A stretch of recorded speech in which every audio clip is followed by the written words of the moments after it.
So, the fox, the crane, and the golden rule. It sounds simple, right? You probably heard this story before, but have you ever really thought about it as this perfect, almost mathematical model of justice? Well, that's what we're going to do. We're breaking down this ancient fable to see what it really teaches us about action, consequence, and that thing we all know, the golden rule. I mean, have you ever felt like that? That feeling when you've been slighted or tricked and you just wish the world had some way of, balancing the scales. It's a pretty universal feeling, isn't it? Well, guess what? This ancient story suggests that the scales do balance themselves. The idea is that our actions have this natural return path. Whatever you send out into the world, it argues, eventually comes right back to you. And this whole idea, this boomerang effect, is really the key to the entire story. Okay, so there's a fancy term for this boomerang effect, reciprocity. And really, it's just a fundamental principle of how people interact. You find it in cultures all over the world. Simply put, it's the idea that the way you treat people is pretty much the way you can expect to be treated yourself. All right, let's get into the story itself. Act 1, the provocation. This is the moment the boomerang is first thrown, and it all starts with a very selfish act from our fox. So, picture this. In a forest, we've got two friends, or so it seems. There's a clever fox, maybe a little too clever for his own good, and a friendly, kind crane. But one day, the fox's mischievous side gets the better of him. He decides to play a trick. And what the fox does here is so deliberate. This was not an accident. First, he invites his friend over for dinner. Sounds nice, right? Then he cooks a delicious meal. Some versions of the story mention a chicken or fish curry. And then comes the crucial third step. He serves the whole thing on a wide, shallow plate. And the result is exactly what he planned. For the fox, dinner's great. He laps up the entire meal with no problem. But for the crane, with its long, elegant beak, it's impossible. It can't get a single drop. It's left hungry and embarrassed. So the crane leaves with an empty stomach, but a very full understanding of what just happened. The trick was obvious. And the crane decides, you know what? This can't stand. A lesson needs to be taught.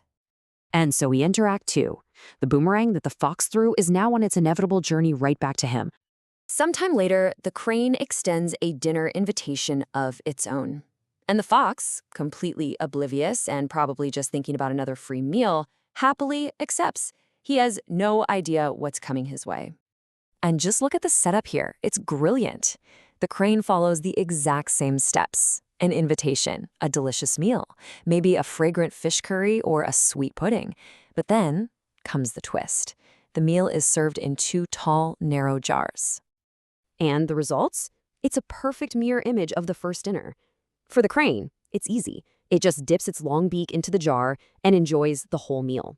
But for the fox, with his wide snout, he can't do anything but stare at the jar, unable to get a single taste. So the fox is left just as the crane was, hungry, helpless, and now, finally, he gets it. As he sits there, smelling the wonderful food he can't possibly eat, he experiences the exact same humiliation he inflicted on his friend. The boomerang has landed. So the story itself is pretty simple, but the message is actually pretty profound. So what's the core moral here? Well, it really just boils down to this, doesn't it? You get what you give. It's a direct and powerful statement of cause and effect.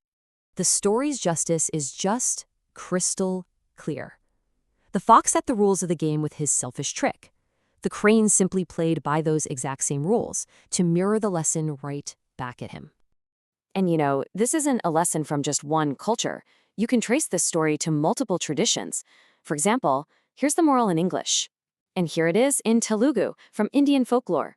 It translates directly, which just shows how universal this theme of fairness really is. So that brings up a really good question. Why has this simple little animal story been told and retold for centuries?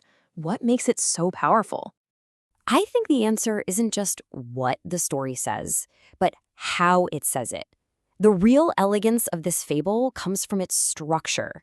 It's this perfectly balanced, symmetrical narrative that makes its point not just with words, but with its very design. Think about why it works so well. You've got simple characters that are easy to understand. The cause and effect is immediate. You're not waiting around for some vague concept of karma.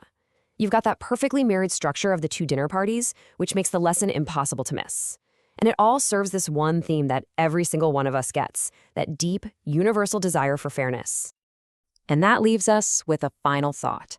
This fable presents this perfect, almost mathematical form of justice.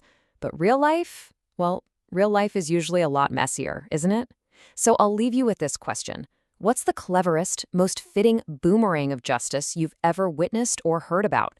Something to think about.